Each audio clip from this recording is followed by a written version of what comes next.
Okay, अब rapid fire round, Chandrashekhar Azad, छोटे छोटे सवाल, छोटे छोटे जवाब। ठीक है, कोशिश करें कि एक शब्द या एक वाक्य में आप जवाब दें। कोशिश करूंगा। ठीक है, पहला सवाल Chandrashekhar Azad, rapid fire round में, कांशीराम का सही उत्तराधिकारी कौन है? चंद्रशेखर आजाद। बहुत बढ़िया। दलितों का सबसे बड़ा नेता इस देश में कौन है?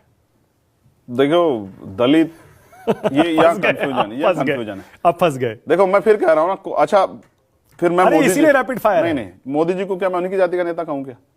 या अमित शाह जी को उन्हीं की जाति का नेता कहूं क्या? अब कब इसको, इस चरित्र को कब बदलने वाले बताओ। मानक भाई मैं समझ गया। ओके, सवाल के जवाब में आपने मुझसे सवाल पूछ लिया। हाँ। ठीक है, डन। दलितों की सबसे हितैषी पार्टी कौन सी है? फिर दलितों की पार्टी, दलितों का ही नेता। नहीं, मैं दलितों का पूछूंगा क्योंकि आप ही खुद कहते हैं दलितों की आवाज कोई नहीं उठाता, मैं उठाऊंगा। दलितों की सबसे हितैषी पार्टी कौन सी है? आजाद समाज पार्टी, सामाजिक संगठन भीम आर्मी। दलितों की सबसे विरोधी पार्टी कौन सी है? भारतीय जनता पार्टी। बहुत बढ़िया। यूपी का बेस्ट सीएम अब तक का किसे मानते हैं? माननीय बहन जी को। मायावती। यस। योगी जी को 10 में से कितने नंबर देंगे सीएम के तौर पर? गोली लगने के बाद, पहले बाद में दोनों बता दीजिए। माइनस में। माइनस। अखिलेश जी को कितने नंबर देंगे सीएम के तौर पर 10 में से? काफी अच्छा काम किया। नंबर का कोई मतलब नहीं, बड़े नेता काम किया। ठीक है, मायावती को कितने नंबर? वो भी अच्छे चीफ मिनिस्टर हैं मायावती। अच्छे, मैंने कहा ना, मैं नंबरों से वो नहीं करता हूं। राजनाथ सिंह जी कैसे सीएम थे जब यूपी के सीएम थे? अच्छे थे ना, काफी अच्छे थे। देश का सबसे बहादुर और जुझारू नेता किसे मानते हैं? खुद चंद्रशेखर। बहुत बढ़िया, मुझे पता था आप अपना ही नाम लेंगे। देश का पहले मान्यवर काशीराम साहब। बहुत बढ़िया। उससे पहले डॉक्टर बाबा साहब अम्बेडकर, उससे पहले ज्योतिबा फूले। नहीं, अगर आप उनको मैं उनको नेता के तौर पे नहीं देखता। अच्छा, ठीक है। जिन्होंने अपने लिए कुछ नहीं अर्जित किया, ओके, वो तो महान है। सबसे उदार नेता देश का कौन है? उदारवादी, बड़े दिल वाला। मुझसे बड़ा कौन होगा? मैं सबकी मदद करने जाता हूँ। बहुत बढ़िया। कोई बच्चा ही नहीं जिसकी मदद करने जाए। उत्तर प्रदेश वालों की, बिहार वालों की, मध्य प्रदेश, राजस्थान वालों की। मुझसे बड़ा हृदय किसी का होगा? देश का बेस्ट पीएम आप किसे मानते हैं अब तक का? अभी बना नहीं है। बना ही नहीं है। मोदी को कौन हरा सकता है? ये समय बताएगा, व्यक्ति के तौर पे या सरकार के तौर पे। आप कैसे आप जवाब देना चाहें? अगर अच्छा लाइन बन जाएगा तो हार जाएंगे। ओके। इंडिया की भागीदारी हो। इंडिया गठबंधन का पीएम फेस होना चाहिए? यस, होना चाहिए। कौन?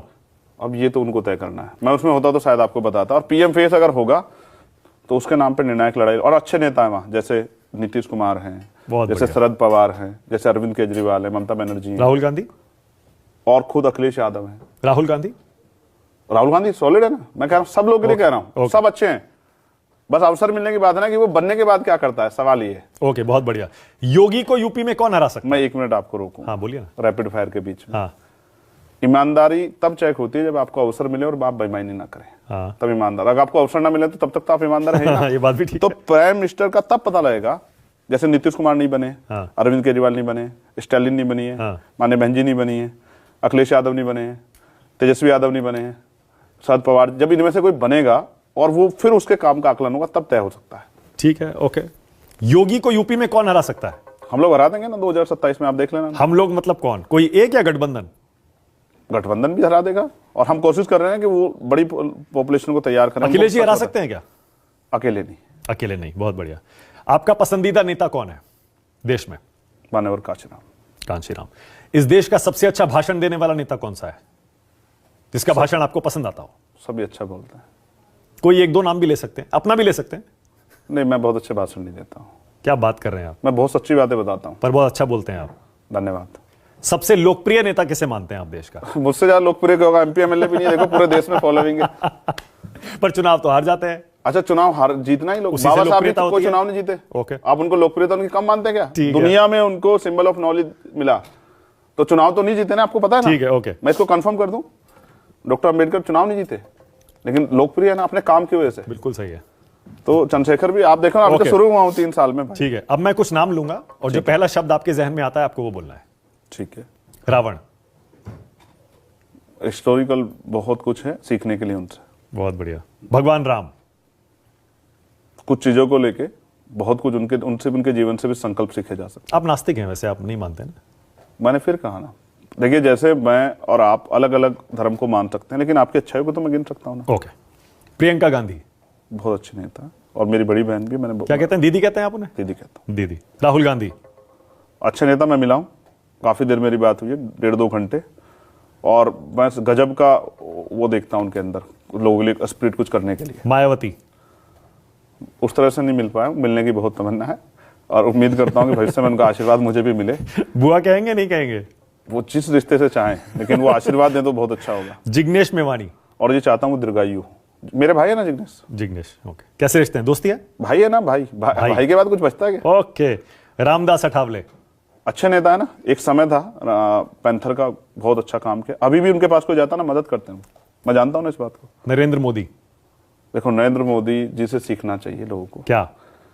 कि नरेंद्र मोदी जी सत्ता में आने के बाद उन्होंने क्या क्या किया और किस तरह वो चीजों का पॉलिटिकल फायदा लेते हैं, ये भी सीखना चाहिए। राजनीतिज्ञ के तौर पर उनसे सीखना चाहिए। एक और खास बात, हाँ, वो कभी जवाब नहीं देते हैं, चाहे वो झूठ बोले सच। उन्होंने कितने फॉल्स उन्होंने स्टेटमेंट दिए, लेकिन कभी उन्होंने जवाब नहीं दिया, ना किसने पूछा, कोई हिम्मत नहीं जुटा पाया। ओके। कि उनसे पूछे भाई कि वो रडार कैसे जो है। ओके। अमित शाह। अब अच्छा है, पॉलिटिकल एनालिसिस उनका अच्छा है, लेकिन चाणक्य जो कहा जाता है। नहीं, मैं ये नहीं कह रहा हूं, मैं ये कह रहा हूं वो उन्होंने जो एक्सपेरिमेंट किए, स्पेशली जो मुझे मीडिया से पता लगा कि मध्य प्रदेश और राजस्थान में जो एक्सपेरिमेंट किए, उस संगठन के तौर पर उनका अच्छा पकड़ है। यूपी में भी देखिए ना, 325 सीट जब आई थी, अमित शाह को बहुत बड़ा उसका क्रेडिट दिया जाता है। साधन है, अवसर है, पार्टी है इतनी बड़ी, सब कुछ। जिस दिन हम इस हालात में होंगे उस दिन आप फिर चाणक्य की वो करना, आप चाणक्य है या चंद्रगुप्त है। बहुत बढ़िया। योगी आदित्यनाथ। पहला शब्द क्या जहन में आता है योगी जी जब? डिक्टेटर टाइप उनका वो है। दूसरी बात, जाति के उससे बाहर नहीं निकल पाए, और मैं चाहता हूं, देखिए संत हैं वो। हाँ। और एक परंपरा को, इस बात में मैं कुछ ऐड करना चाहता हूं अगर आप कहें। हाँ। जो डेरा सच्चा सौदा है ना, मैं उसको स्टडी कर रहा था। उनके जो सूफी वो रहे, वो उनका बहुत अच्छी पकड़ थी लोगों में भाईचारा पैदा करने के लिए। दो चीजें उसमें, और एक चीज और ऐड करूंगा मानिक भाई, बहुत इंपॉर्टेंट है, लोग सुनेंगे तो अच्छा लगेगा, लेकिन जब राम रहीम आए ना तो उन्होंने कॉन्सेप्ट बदल दिया। तो जैसे जहां इस नागपंथ में योगी आदित्यनाथ हैं, उनसे जो बड़े वाले गुरु थे वो एक अलग वो थे, और जब ये आए इन्होंने उसको बदल दिया। ऐसे ही जो सिक्खी है, जो हमारे पहले 9 गुरु हैं, वो एक अलग वो थे, लेकिन मार्शल टी आई गुरु गोविंद सिंह जी के उससे, जब उन्होंने कहा कि भाई मुझे पंच प्यारे चाहिए। तो ये एक अलग अलग वो है। आज जो वो कर रहे हैं, योगी जी कर रहे हैं, उसका खामियाजा, क्योंकि कई घटनाओं में जैसे उन्होंने जो वादे किए, संत को अपने कमिटमेंट को नहीं छोड़ना चाहिए। उन्होंने कहा कि भाई हाथरस के परिवार को मैं नौकरी और एक सरकारी घर दूंगा, आज तक नहीं दिया, तो ये कमिटमेंट उनको डाउन करता है। दूसरा, अभी इंदु शेखर के परिवार की हत्या हुई, इंदु शेखर की मेरठ में एक मिस्त्री की, जिसने अपने 2.5 लाख रुपए मांगे और एक ताकतवर व्यक्ति ने उसको मार कर लटका दिया। वो कभी दलितों को उस तरह से, कमजोरों को उस तरह ट्रीट नहीं करते हैं जिस तरह से वो अपने साथ के लोग करते हैं, और हमेशा वो आरोपियों के साथ खड़े से दिखाई देते हैं। ये उनकी छवि के लिए अच्छा नहीं। ओके। जयंत चौधरी। भाई अच्छे नेता है ना, भाई है ना, मैं तो, और अच्छे नेता है बहुत। मैं तो, हमारी काफी बात, बहुत दिलचस्पी है उन्हें कांग्रेस किसानों को लेके। ओके। अखिलेश यादव। अब भाई है ना, मैंने कहा ना भाई, और बड़े अच्छे नेता हैं अखिलेश उत्तर प्रदेश के। हाँ, ओके। ओवैसी। अच्छे नेता भाई, अपने लोगों के लिए जितना वो खुल के बोलते हैं शायद ही को बोलते हैं। कन्हैया कुमार। मिला नहीं हूँ, एक बार शायद मंच पे मिला हूँ, और वो था जब मैं जेल से आया था, उसके बाद मिला नहीं। अब तो देखिए कहां से कहां पहुंच गए, कांग्रेस की CWC में शामिल हो गए। अच्छी बात है ना, अच्छे, अगर अच्छा काम कर रहे हैं तभी तो आगे बढ़ रहे हैं। ओम प्रकाश राजभर। एक दिन झूठ बोला उन्होंने, क्या? मुझे लेके, क्या? कि भाई हम ये दे रहे थे, वो दे रहे थे, बाकी वो मेरी काफी बात हुई। तो बीजेपी में चले गए राजभर जी। ठीक है ना, वो तो उनकी अपनी राजनीति है, लेकिन मुझे गोली लगने के बाद उनका फोन मेरे पास आया। ओके। पूछा उन्होंने, भाई क्या हाल है, तो अच्छे हैं। संजय निषाद। एक दिन मिले थे मीडिया के कार्यक्रम में, और मुझे उन्होंने कहा कि हम मिलकर काम करें, तो मैंने कहा कि आप जिस जगह वहां वो बड़ी खतरनाक है। अनुप्रिया पटेल। अच्छी है ना, उनके फादर को मैं बहुत वो करता हूँ, रिस्पेक्ट करता हूँ, सोनेलाल पटेल जी, और किस तरह से सामंतियों ने उनके साथ अन्याय किया भाजपा। तो अनुप्रिया जी को नहीं करते हैं रिस्पेक्ट? नहीं, बड़ी लाइन मानता हूँ। मतलब पिछड़ा एनडीए में चला गया तो वो पिछड़ा नहीं रहता है? नहीं, ऐसा नहीं, कौन कह रहा है, अभी तो मेरी बात ही नहीं पूरी हुई। हाँ। आप अपने मन की इच्छा को कुछ लागू करना चाहते हैं, अलग है। देखो, हाँ। एक तो महिला है, और ज्यादा रिस्पेक्टफुल हो जाती है। हाँ। कि एक महिला का, पिछले वर्ग से आने वाली महिला का राजनीति में आगे बढ़ना, ये बहुत वो है। दूसरा, मैं उनसे एक बार मिला मीडिया के कार्यक्रम में, और मैंने उनसे कहा कभी आप मिले तो पूछना कि आपको इस पद की दावेदार होना चाहिए। तो उन्होंने कहा कि चंद्रशेखर मेरे बारे में मत कहो, अगर भाजपा के लोगों ने सुन लिया तो नुकसान हो सकता है। केशव प्रसाद मौर्य। मिला नहीं हूं भाई, वो पिछड़े वर्ग के नेता हैं, बीजेपी में इतने बड़े पद पर हैं। मैंने कहा मिला नहीं। आपकी राय क्या है उन पर? अच्छा है, जिस पोस्ट पे हैं। और आप कहते हैं ना बीजेपी में तो जगह नहीं मिलती पिछड़े लोगों को, देखिए डिप्टी सीएम बना के रखा है उनको कितने साल से, चुनाव हारने के बाद भी। ये लाइन मैंने कब कही? आप ही कहते हैं बीजेपी पिछड़ों पर अत्याचार करती है ना, उनको जगह नहीं देती। उनके बच्चे देखो ना, 20,000 बच्चे उनके सड़कों पे धक्के खा रहे हैं और आमरण अनशन कर रहे हैं, और वो जब कार्यालय जाते लाठी मारते हैं उनको। मैं ये कह रहा हूं बीजेपी इन वर्गों के नेताओं को पॉलिटिकल पावर नहीं देती, ओके, और उनसे अपना एजेंडा लागू कराती है। चाहे वो उनसे करवाएं, राजस्थान वालों से, उनसे मध्य प्रदेश वालों से, अब जो बनाए, और चाहे किसी और से कराओ। केशव प्रसाद मौर्य जी को स्टूल पे बिठा के रखा, यार क्या बात करते हो आप, इससे ज्यादा सम्मान क्या देती है? ओके, पप्पू यादव, वो चीफ मिनिस्टर के दावेदार थे या नहीं थे, आप बताओ। अच्छा मुझे छोड़ो, 2017 में उन्हीं के नाम पे चुनाव लड़ा ना, तो वो दावेदार थे या नहीं थे? क्यों उनका अधिकार छीना? ओके, पप्पू यादव, सच कहा। ऑलराइट, पप्पू यादव बहुत अच्छे नेता है, जितना कर सकते हैं, अवसर नहीं मिले उनको उस तरह से, लेकिन जितना कर सकते हैं करते। तेजस्वी यादव अच्छे नेता हैं और वो बहुत कुछ कर रहे हैं, और उसके लिए, बिहार के लिए अच्छा है। नीतीश कुमार डाउन जमीन से उठ के लालू जी और नीतीश जी बहुत पहचान बनाई है, और मैं समझता हूं कि वो एक निर्णायक कड़ी हो सकते हैं इंडिया अलायंस में। पीएम बन सकते हैं। अब ये तो इंडिया अलायंस को तय करना है। चिराग पासवान, कभी व्यक्तिगत मुलाकात नहीं हुई, लेकिन ठीक है, कुदरत उनको भी अवसर दे। भाई दलितों के नेता हैं, बुरा थोड़ा ही है। रामविलास पासवान की पार्टी पूरी दलितों की रामविलास पार्टी। पासवान जी का रिस्पेक्ट करता हूं दिल से, वही थे तो। चिराग नहीं है? नहीं, मंडल कमीशन में उनका बहुत बड़ा रोल है। चिराग तो अभी आए ना, अवसर नहीं मिले ना उस तरह से बेचारे।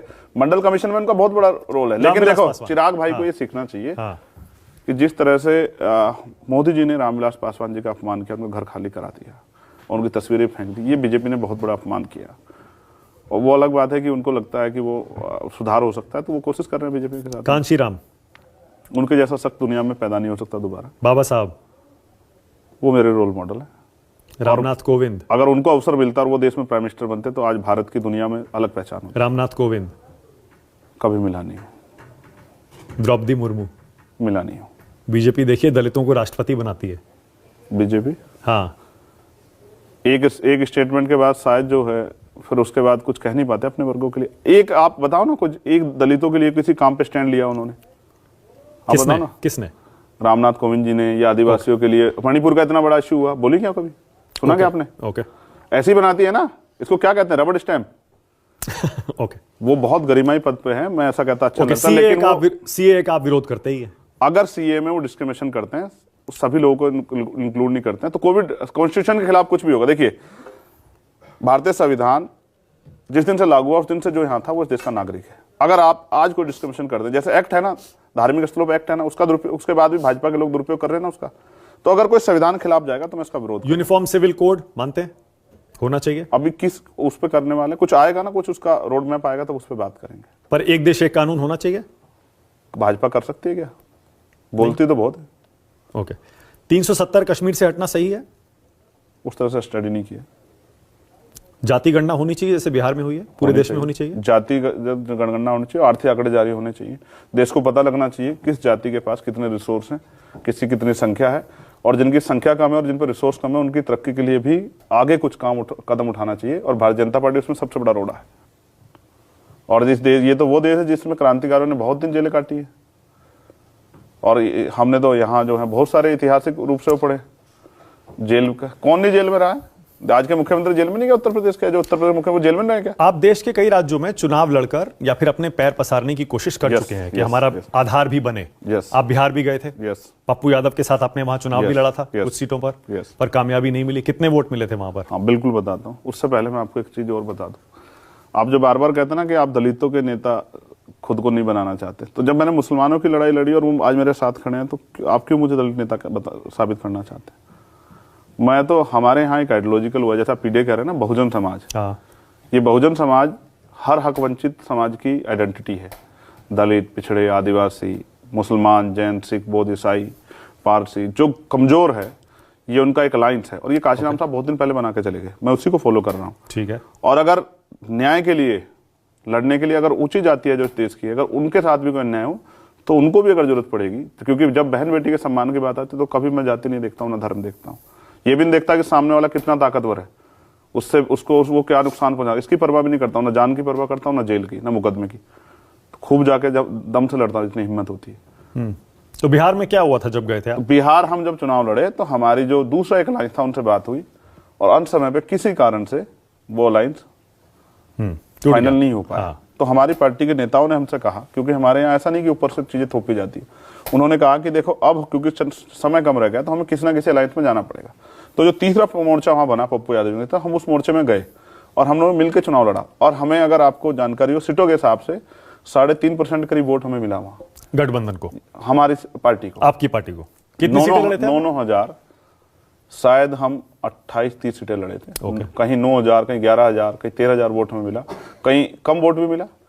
तो जहां जिसकी जितनी मेहनत तैयारी थी वहां उस तरह का वोट मिला।